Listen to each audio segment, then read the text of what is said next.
दोस्तों, बहुत सारे लोगों को अपने मौके के बारे में बोलते हुए ज़रूर सुना होगा कि इतने मौके मिलने के बावजूद भी आदमी अपने आप को सँभाल नहीं पाता, या इतने मौके मिलने के बाद भी आदमी कुछ कर नहीं पाता है। दोस्तों, एक मौके को लेकर के मैं आपसे कुछ बात करना चाहता हूँ। एक मौके को लेकर के एक कहानी के माध्यम से आज मैं आपको बताना चाहूँगा। हाय दोस्तों, मेरा नाम मनीष कुमार और मैं आपका स्वागत करता हूँ अपने यूट्यूब चैनल पर। दोस्तों, एक कहानी है जो कि एक गाँव में एक मंदिर के पुजारी रहा करते थे।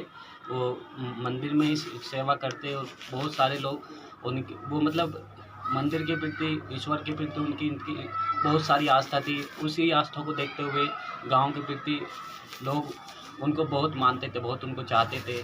तो होता क्या है कि बरसात के मौसम थे, बारिश का मौसम था, तो तेज़ बारिश होने लगती है उधर। तो धीरे-धीरे मतलब बाढ़ की आशंका होने लगती है। बाढ़ की आशंका को देखते हुए धीरे-धीरे पानी वहाँ बढ़ने लगता है, और वो पानी बढ़ते हुए तो वहाँ के जो ग्रामीण हैं, जो गाँव के रहने वाले लोग हैं, वो घबरा जाते हैं। इसको देखते हुए वो सब लोग अपना सामान वगैरह बाँधने लगते हैं, और वो बाबा जी को बोलते हैं कि बाबा जी, इधर बाढ़ आ चुकी है, इधर पानी का स्तर बढ़ता जा रहा है, हमें यहाँ से निकलना अच्छा होगा और अच्छा रहेगा कि आप भी हमारे साथ ही चलें। तो उन्होंने कहा, नहीं नहीं, मैं ईश्वर की सेवा करता हूँ, ईश्वर की आराधना करता हूँ, हर टाइम ईश्वर की आराधना करता हूँ, तो वही मुझको बचाएँगे। मैं आपके साथ नहीं जाऊँगा, मेरा ईश्वर मुझे बचाएगा। ये कहते हुए उन्होंने जाने से मना कर दिया। साधु बाबा ने गाँव के साथ लोगों जाने से मना कर दिया। गाँव के लोग उनको चले गए, और कुछ देर बाद अ, पानी का स्तर वो बढ़ने लगा। मंदिर के लगभग आधे हिस्से तक आ लग मतलब आधे हिस्से तक पानी आ चुका था। तो वहाँ पर एनडीआरएफ की टीम पहुँची नाव लेकर। तो नाव वालों ने कहा कि उन्होंने देखा कि कोई रहा तो नहीं गया, जो भी वहाँ थे बचे थे इमरजेंसी में, तो उनको बचाया गया। तो उसके बाद उन्होंने देखा कि अरे यार, मंदिर में बाबा जी हैं, इनको ज़रूर बचाना चाहिए। उन्होंने कहा, बाबा जी आप जल्दी से हमारे नाव में बैठ जाइए, हम एनडीआरएफ की टीम है, हमें सरकार ने भेजा है आपकी जान बचाने के लिए, आप जल्दी से हमारी नाव में आ जाइए। उन्होंने कहा, नहीं नहीं, मैं ईश्वर का सेवक हूँ, ईश्वर की आराधना करता हूँ, ईश्वर की मैं तपस्या करता हूँ, मुझे ईश्वर ही बचाएँगे, आप अपनी नाव लेकर के यहाँ से चले जाइए। उन्होंने उस नाव को भी मना कर दिया।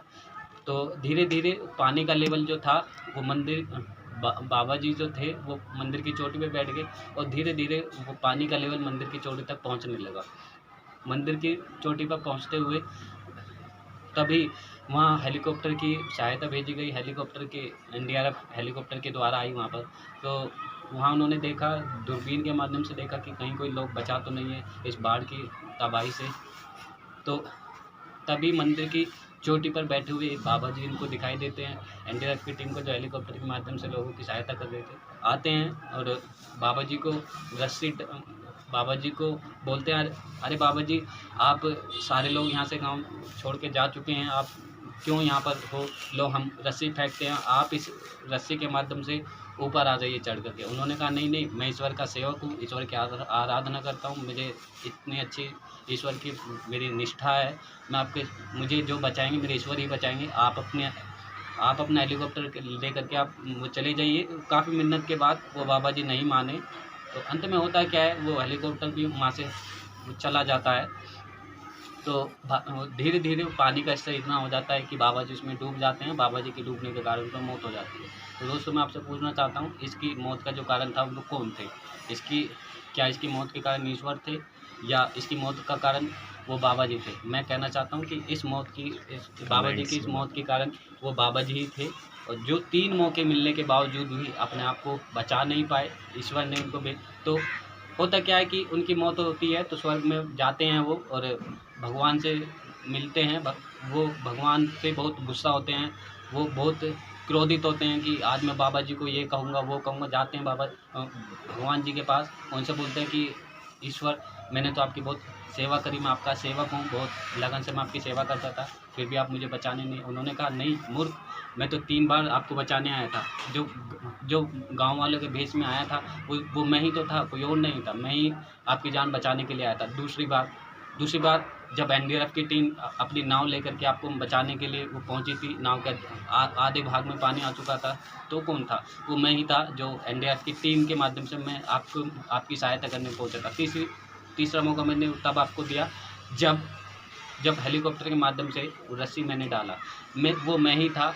मैंने आपको 3 मौके दिए, लेकिन आपने 3 मौक़ों में से एक को भी अपनी प्रति अपनी जान नहीं बचा पाए। इसका दोषी मैं नहीं, इसका दोषी आप है। तो कहानी का तात्पर्य यही है कि बहुत सारे मौके हैं जो आदमी को देखने पड़ते हैं। वो चाहता है कि मुझे तो जो भी करना है ईश्वर ही करेंगे। देखिए, ईश्वर कभी आपको कुछ देने के लिए नहीं आएंगे। आपको जो करना है स्वयं से करना पड़ेगा। हाँ, ईश्वर आपको रास्ता दिखा सकते हैं, आपको चलना उस रास्ते पर खुद पड़ेगा।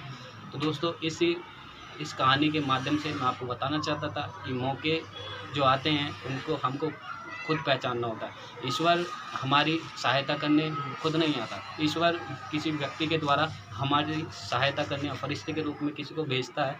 वो हमारा जो नज़रिया होता है, हम उसको पहचान नहीं पाते, इसलिए मार खा जाते हैं। तो दोस्तों, आपको कहानी कैसी लगी? अच्छी लगी है तो लाइक एंड सब्सक्राइब करें और मेरा हौसला बढ़ाएं, और बार बार वापस आकर मेरी वीडियो देखने के लिए आपका बहुत बहुत धन्यवाद।